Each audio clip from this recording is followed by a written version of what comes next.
مری برسوں نہیں بلکہ ہمیشہ سے سیاحوں کی توجہ کا مرکز رہا ہے۔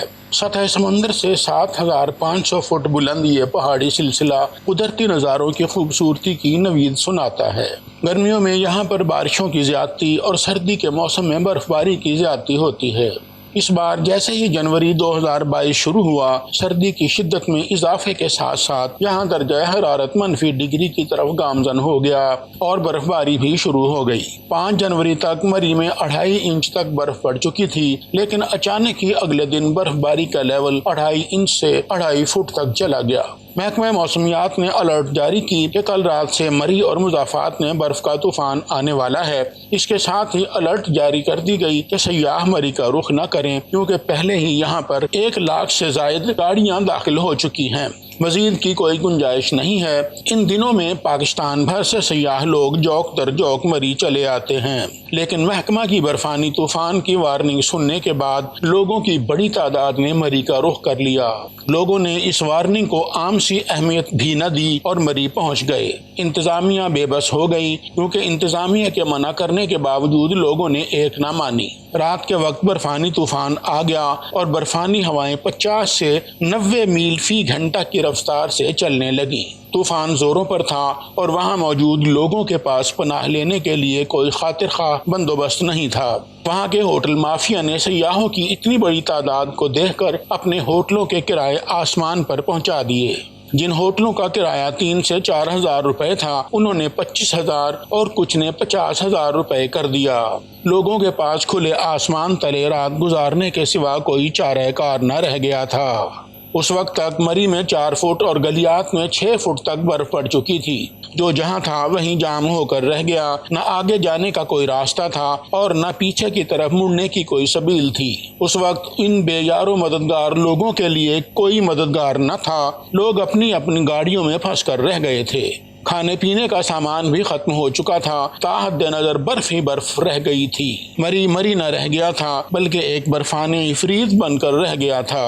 گاڑیوں میں قید بچے، بوڑھے اور جوان ہر طرح سے بے بس ہو چکے تھے۔ رات گزر گئی۔ دن چڑھنے پر پتہ چلا کہ گاڑیوں میں محبوس لوگوں میں سے 19 افراد لقمہ اجل بن گئے ہیں۔ ان میں بچے، خواتین، بزرگ اور جوان سبھی شامل ہیں۔ ایک گاڑی میں تو 4 نوجوان دوست مردہ پائے گئے۔ ایک گاڑی میں اسلام آباد پولیس کے ASI نوید خود، ان کے چھوٹے چھوٹے 4 بچے، ایک بہن، ایک بھانجی اور ایک نوجوان بھتیجا، کل مل کر یہ 8 افراد راہی ملک عدم ہو گئے۔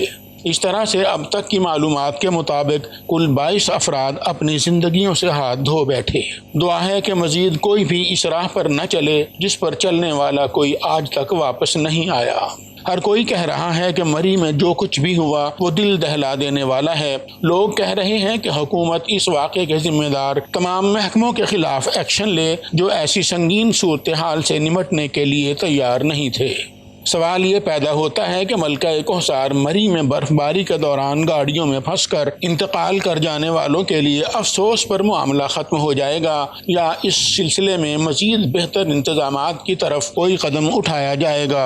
کیا ہر سال مری کی طرف جانے والے سیاحوں کے لیے اصلاحات کی جائیں گی، یا اس واقعے کی گونج ختم ہونے کے بعد اس کا خیال بھی دل و دماغ سے نکل جانے پر پھر کسی اور واقعے کا غیر ارادی اور غیر مرئی انتظار کیا جائے گا؟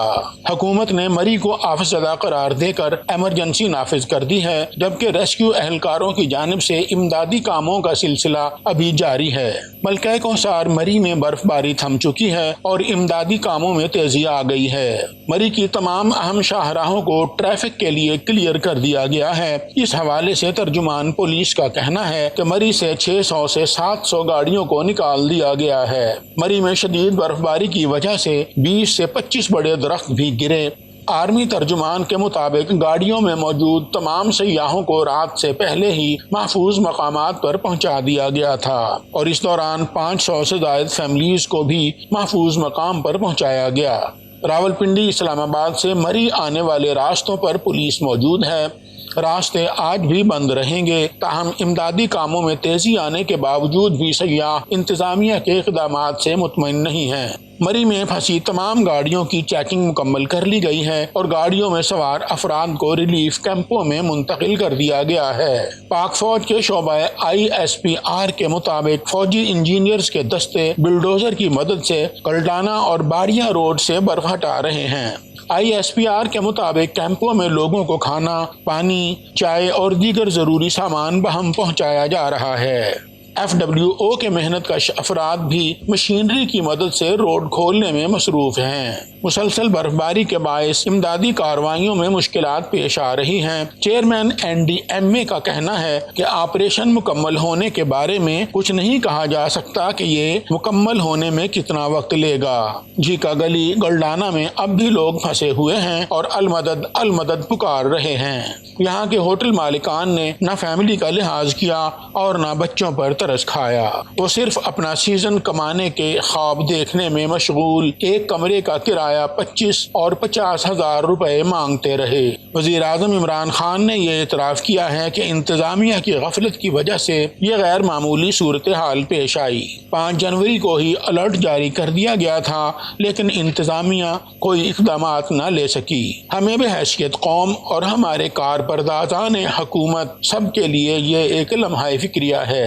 ہم سب کو سوچنا پڑے گا کہ کیا بقول فیض احمد فیض سب کچھ خدا نخواستہ اسی طرح ہی چلتا رہے گا۔ کاش ہم سب ایک قوم بن کر سوچنے لگیں اور گروہی معاملات اور سیاست سے نکل آئیں۔ اللہ حافظ۔